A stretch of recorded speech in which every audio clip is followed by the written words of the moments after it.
Hello to the beautiful collectives out there.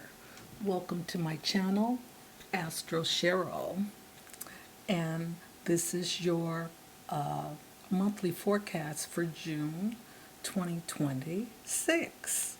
Okay, and before we get into the signs, I just want to share with you that on the 31st of May at 9 degrees, we have a full blue moon in Sagittarius. And this is the second full moon in May. All right, and that's happening on the 31st, as I said.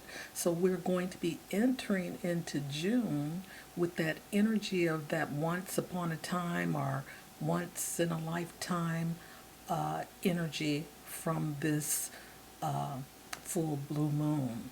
Okay, so set your intentions high and watch what happens. Okay, so this happens every 2 to 3 years. So this is once every blue moon. You know how that saying goes. And let's see. You may be seeking honest answers about your life's purpose during this time. This culmination and illumination brings hidden feelings to the surface. Unresolved questions may come up, or long avoided decisions that have been brewing since the previous full moon, which was the first one in Scorpio.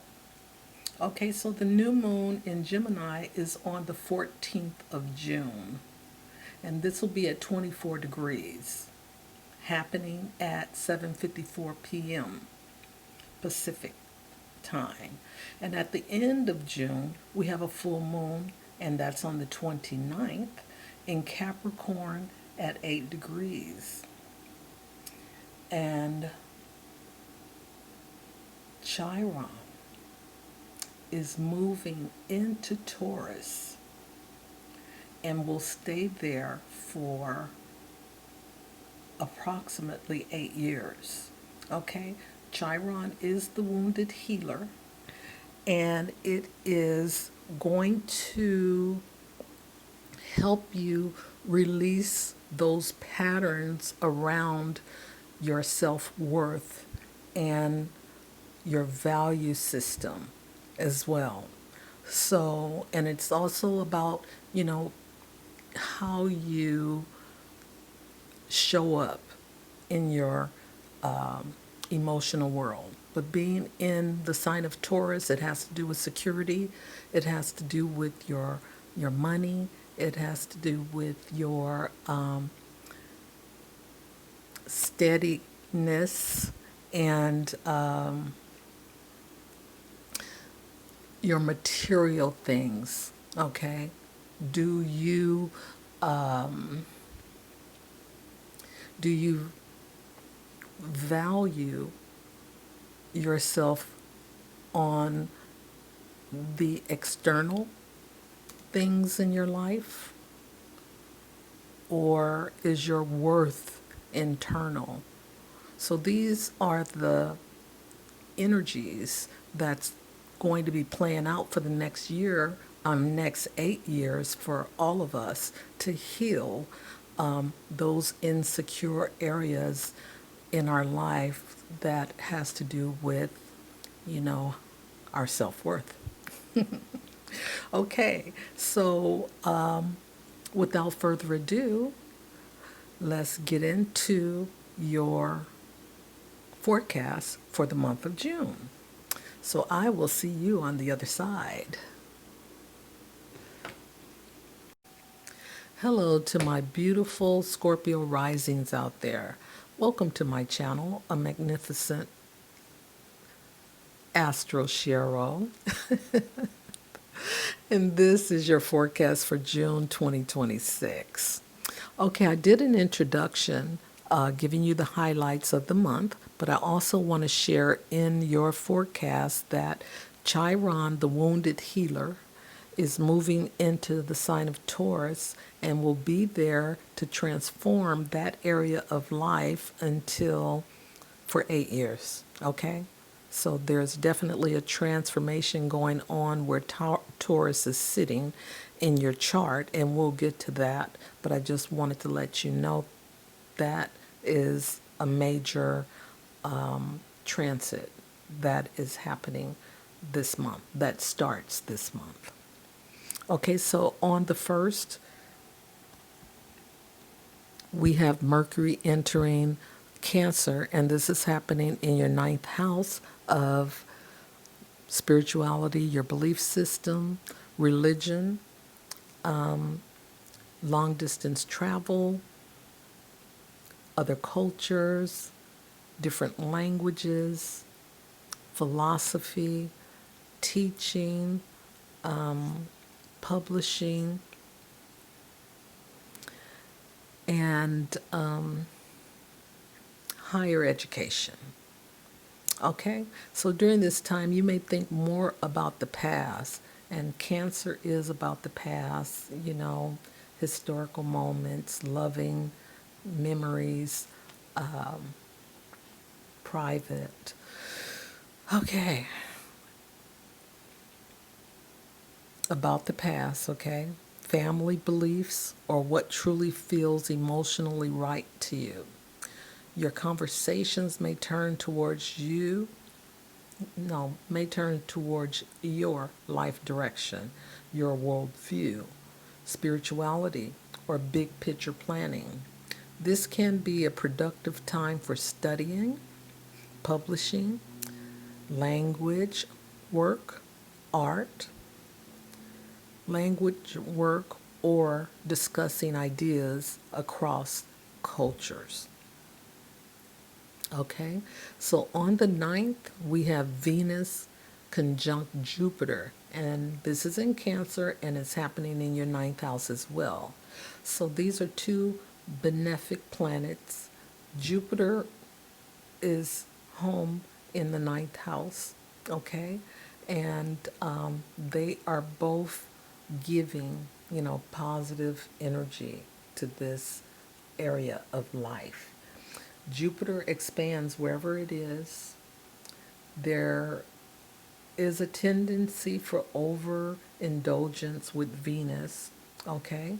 So they're both overdoing it. So just be careful. You may, overthink things during this time, during this conjunction. So this transit increases your optimism and the desire to say yes to opportunities that's tied to growth, culture, or adventure. Okay? You may be more pleasant, supportive, and socially easygoing. There is a tendency to be overindulgent or overconfident. You may favor home away from home experiences, emotionally meaningful travel, or or learning that connects to your memory, your ancestry, or your care. Okay? So that's on the 9th. And then on the 13th, we have Venus moving into Leo, and this is moving into your 10th house of career, your superiors, authority figures, your colleagues, subordinates.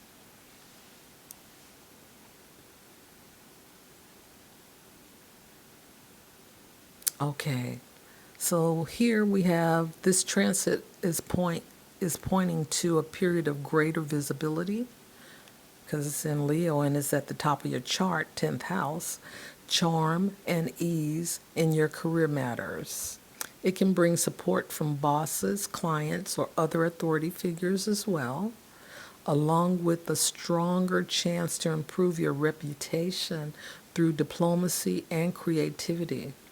Wow, that's a good one. Now, for the 14th of June, we have a new moon in Gemini, and this is happening in your 8th house. During this time,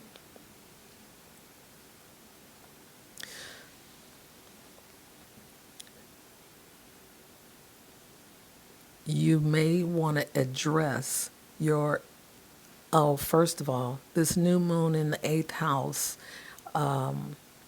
in Gemini.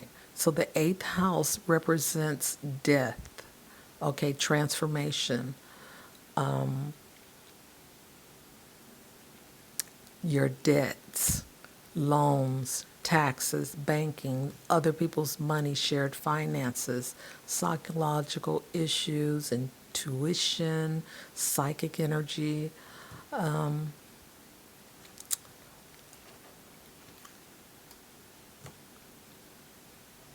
I think that's enough right now. But anyway, during this time, you may be wanting to address your inherited trauma, okay? And that's ancestral. The shadows, the triggers, and the anxieties. So start your conversations about shared finances, debts, taxes, or your emotional needs with your partner during this time. Okay, set boundaries around money, investment, and intimate relations as well. So that's on the 14th. And, you know, this eighth house energy is kind of an uncomfortable place to have to address your needs, but you know, it's all about growth, all right? And with this new moon, it's not going to be there for, you know, a long time. It's only going to be there a couple of days. But, you know, whatever happens, it's going to be have a lingering effect. So on the 19th, we have Chiron entering Taurus, and this is happening in your seventh house. And the seventh house has to do with your one on one relationships, partnership, business partners, open enemies, legal matters, family members. Let's see. And contracts. All right. So during this transit, your relationships becomes mirrors for your insecurities, okay? The conflict over money that you may have, the fairness or neglect that you're wanting to receive may arise. Your desire to find partners who feel stable, dependable, and sensual may be even stronger here. You may have to face your hidden fears of being trapped or taken for granted. You may have the desire to fix others or over accommodate for the sake of love. The lesson is that your worth isn't conditional on being needed, chosen, or worthy. So, or wealthy, I'm sorry. So, with this seventh house transformation, this is going to be that 8-year process for you, Scorpio rising. All right, so the summer solstice is on the 21st, and we have the sun in Cancer, and this is happening in your ninth house, which we just spoke about. The ninth house, your belief system, long distance travel, philosophy, religion. Okay, your urge to travel long distances, learn about other cultures, or go on a spiritual journey may be strong now. This is a good time for higher learning, philosophy, religion, or courses that nourish your spirit. So on the 28th, we have Mars moving into Gemini in your 8th house. Okay, you may encounter power struggles, jealousy, impatience, or arguments over money and boundaries. Conflicts may occur through words, text, or mental overthinking, okay? Rather than, you know, physical conflict. So on the 29th, we have Mercury turning retrograde, and that's in Cancer, and it's happening in your ninth house. This is a period when you find yourself rethinking your beliefs, religion, or your worldview. You may question long-held assumption, revisit old spiritual or philosophical ideas, or feel a need to relearn what you accept as truth. Your teachers, mentors, or study-related topic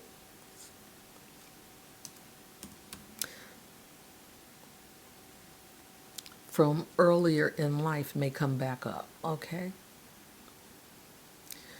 You may reconnect with old school friends, foreign country contracts or contacts, wow, or unfinished courses.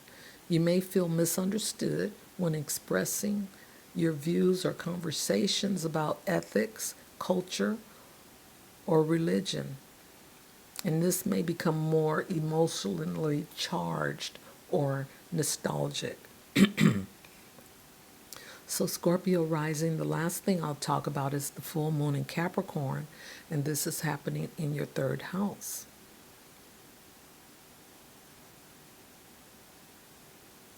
And this is the house of communication, short trips, your local community, your siblings, and, old friends. So a conversation reaches a turning point for you, or you finally say what has been building up. News, paperwork, writing, studying, or short trips may become especially important during this full moon. You may notice where your mindset is too rigid or where you need better boundaries in your daily communication. Okay, and I'm going to leave you with that, Scorpio rising. And until next time, bye for now.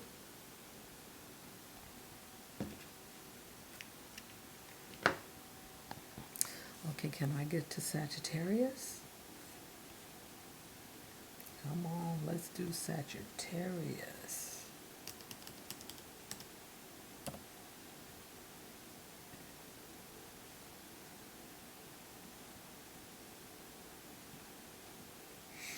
Shoot. Okay, let me just get it. I'm going to stop after that.